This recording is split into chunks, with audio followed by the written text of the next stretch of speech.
nous avons entrepris depuis plusieurs années, à peu près depuis 2015, la transformation de nos 10 technicentres industriels. Et 2019, de ce point de vue-là, sera une année importante puisqu'il y a 3 nouvelles usines qui vont être inaugurées. Vénissieux, qui va remplacer le site actuel de Doulin, Romilly, qui est en cours de construction, et LM, qui s'occupe de matériel roulant, de TGV notamment. Le technicentre d'LM, c'est 90 000 m² de surface bâtie, et là on va reconstruire un technicentre, un atelier d'environ 30 000 m². C'est le plus grand bâtiment SNCF qui sera consacré à la maintenance du matériel roulant. Il y a toute la préparation au changement qui est en train de s'opérer avec tous les collaborateurs du technicentre. Donc le changement, c'est quoi? C'est toutes les nouvelles technologies qui vont être au sein de ce technicentre.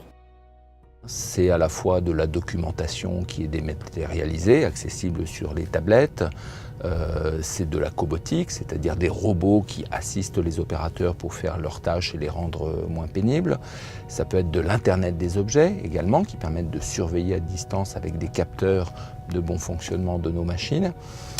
C'est également les Fab Labs, comme celui d'LM par exemple, qui est un atelier où nous avons plusieurs types de compétences qui permettent de développer rapidement des prototypes, de faire des tests avant d'industrialiser des solutions.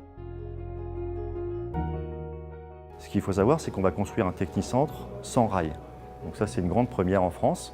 On va avoir des systèmes de déplacement qui vont permettre de bouger des engins sans rail, donc des chariots autoguidés qui vont se déplacer au sein d'une grande halte complètement ouverte. Moi, ce que je peux dire sans fausse modestie, c'est qu'on n'est pas du tout en retard et je considère même qu'on est plutôt en avance. Et je vais donner 2 éléments de preuve. Le premier, c'est que l'Alliance pour l'industrie du futur a sélectionné le site Doulin parmi l'une des toutes premières vitrines en matière d'industrie du futur, parmi de nombreuses autres industries. Et deuxième élément de preuve, c'est que Renault organise des Learning Expeditions avec son management et il consacre 2 heures pour venir voir la SNCF. Il y a l'ouverture de la concurrence qui arrive, y compris au niveau du matériel.